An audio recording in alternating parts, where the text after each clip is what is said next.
ഈ കാഷ്വാലിറ്റിയിൽ പേഷ്യൻസ് വരുമ്പോൾ പലപ്പോഴും ത്രോട്ട് പെയിൻ ആയിട്ടൊക്കെ വരാറുണ്ട്. അവരാദ്യം തന്നെ പറയുന്ന ഒരു കാര്യം എന്താണെന്ന് വെച്ചാൽ, ഞങ്ങൾ മെഡിക്കൽ ഷോപ്പിൽ പോയിട്ട് അസിത്രോമൈസിൻ വാങ്ങിച്ച് കഴിച്ചു ഡോക്ടറെ, പക്ഷെ ഒട്ടും കുറവില്ല.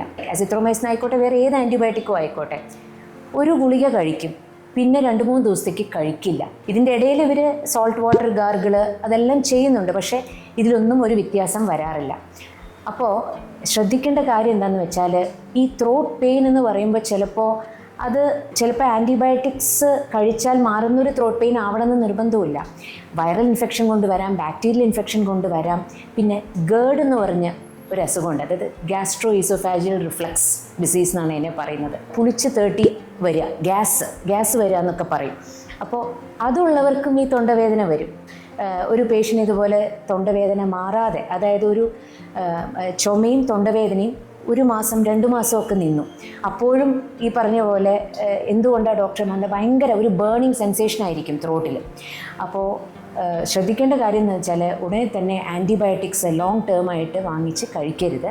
അത് ദേഹത്തിന് വളരെ കേടാണെന്ന് മാത്രമല്ല, നമുക്ക് ആൻറ്റിബയോട്ടിക്സിനോടൊരു റെസിസ്റ്റൻസ് കൂടെ വരും. പിന്നെ അത് പിന്നീട് നമ്മുടെ ബോഡി കേൾക്കാതെയാവും. അപ്പോൾ അത് വളരെ ശ്രദ്ധിക്കേണ്ട ഒരു കാര്യമാണ്. അപ്പോൾ ത്രോട്ട് പെയിൻ വന്നാൽ ഫസ്റ്റ് ചെയ്യേണ്ട ഒരു കാര്യം ഡോക്ടറിനെ പോയി സമീപിക്കുക, അല്ലാതെ മെഡിക്കൽ സ്റ്റോറിൽ പോയി മരുന്ന് വാങ്ങിച്ച് കഴിക്കുന്നൊരു പ്രവണത ശരിയല്ല.